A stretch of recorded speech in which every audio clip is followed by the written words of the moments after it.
Mr. Peterson, who is going to talk a little bit about Shea Homes and their strategic pricing process. So I have a very motivational speech about pricing. No, it's not really.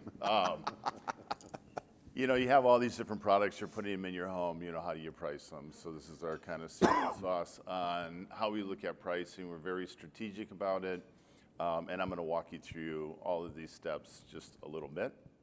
Many of you probably know most of this, but hopefully there's a little glimmer of knowledge that I can pass on. So after you've vetted out the company that you're going to be having install the product or they're selecting the product, you have to go through and say, what's my total cost associated with that?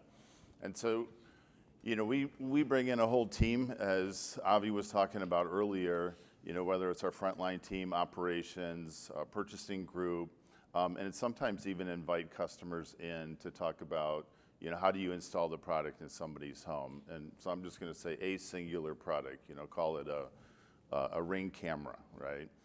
Because there's a lot of things that happen way in advance before that product is going to be installed. And so then you have to say, are there any other related trades that are working with the low voltage integrator? Could be an electrician, could be framing, whatever it may be. And then we're always spending time with those trades and saying, what is your service and support program? Because is there an additional cost for that? How are we going to manage that with the customer? And then a piece I'll come back to a little bit later is our 1-5-11. So we have boots on the ground in everybody's home at 30 days, 5 months, and 11 months. And those team members are asking questions about how that product performed. Because we don't want to put products in home that people aren't utilizing. The big thing that we do, we are a production builder, but we build most of our homes for customers. And so our mantra is revenue per transaction, just like a retailer. So we have one lot in the community. My team's job is to get the highest possible price for that home and the highest possible margin. So I don't look at it like, hey, I got 100 lots. I look at it as we have 100 opportunities to drive the highest revenue. So now you get into your profit margin. This is always really tricky because we're saying, where is that product available? Can the customer go out and buy it? We're shopping online for the products that we offer. We're looking at that pricing because we don't want that customer to come in and feel like they're gouged. And we share this with all of our trades that interact with our customer. If you're coming in with a really high pricing, that customer discounts almost every other option that you have available unless they truly want it. And then we go through a little matrix on, hey, can they install it after they move in, and how difficult? So if that product is very difficult to install, like Nick was showing that TV, we're going to ramp the margin up on that, and we're going to show that picture, and we're going to say this is why you're paying more money for that. We love loss leaders. If it's a super popular item, we may take a 0 or a 5% margin on that. Because we know that one option could lead to maybe 15 or 20 other options. We're always telling customers about tax savings. Many of the states, you don't pay sales tax on that product. It's in the overall home transaction.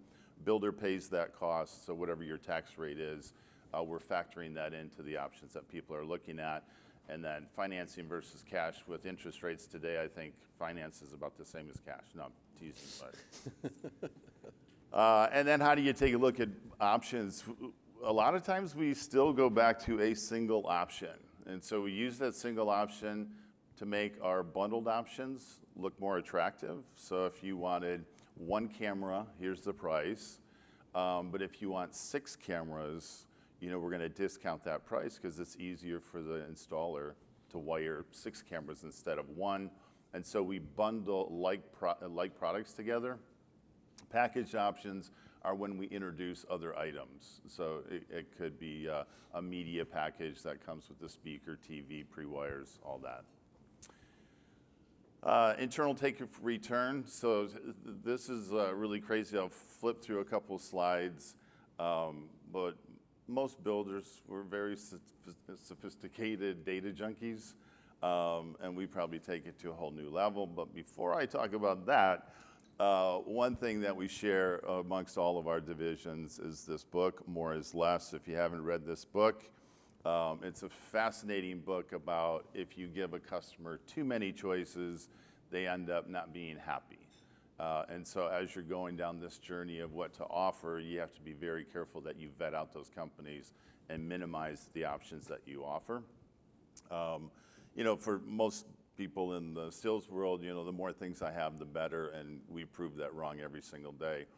So we take all of our options. We have like 100,000 across the company. We divide that into regions. We divide that into communities. We divide that into plans. And so this is refreshed as those options are happening. And so this is something we go through about every 2 weeks. So this shows a portfolio of options that are offered. You can see this community, I think it's 1,040 options, 213 options per plan. And so we're always looking at that option count. The other thing that we do is we look at categories. So what categories, Avi was talking a little bit about that, depending on that consumer group. So we're looking at this as a division in a company. The big thing that's important is we're going to manufacturers and we're saying, hey, this is our total volume on that buy, and we want our pricing to be commensurate with what we're doing. Then option cost frequency, this is kind of interesting. So within specific categories, how many options are you selling? And then, what's your margin? You can see, here's a margin of 40%, that's a blended. And then technology, I like this slide because our options in technology range from 5% all the way up to 100+% on how we price those. So for us, we're looking at a lot of data and engaging the consumers. A couple other quick slides. So really focusing on, pricing reconnaissance, how competitive are the integrators that work for you? You should be talking to other integrators to get their pricing because that's reflective of you as a builder to have the people doing work in your homes. We're always in retailers, whether they're big boxes or online. We're looking at the popularity of those options, but from the data metrics, and then I don't know if a lot of people know, you can call up any manufacturer and you can say, how successful is this product within this region? Because you're competing against a Lowe's or a Home Depot selling similar products or online products. We want to know where consumers are going and what they're looking at. And it's nice when you offer those in your homes for that customer. Again, listening to your customer, that was our 1-5-11. That's boots on the ground. If you're not doing that, I would recommend, whether you survey your customer, and we like surveying face-to-face. And if people invite you in the home, you can see how they're utilizing those products. And then lastly, John wanted me to put this in here, price versus value. So, hey, you have all these great products, you price them right. What does that mean to you when you're trying to market those, either from the builder's perspective or an integrator? All of our customers meet with integrators face-to-face. We don't care what price point, and we give them a complete floor plan of their home showing all the included features that are in it for high voltage, low voltage, and then anything that they add. So they leave with a digital floor plan. Our integrators work on personalized solutions. You've heard that over the years. So while we may have a single option, bundled options, packaged options, they're really based on solutions for that customer. We let the customer know about the people or the companies that we're working with. These are not small companies. They have tons of technical expertise. The biggest thing that we, and Nick talked about it, you got to educate people. You really have to educate your customers on what's going on. They don't know what they don't know. Everything is professionally installed. Again, take advantage of your purchasing power, and then it's critical to have service and support. Most technology, your operations group, they don't know anything about it, how to fix it.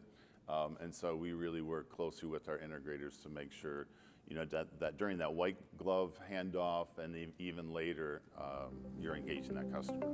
Great.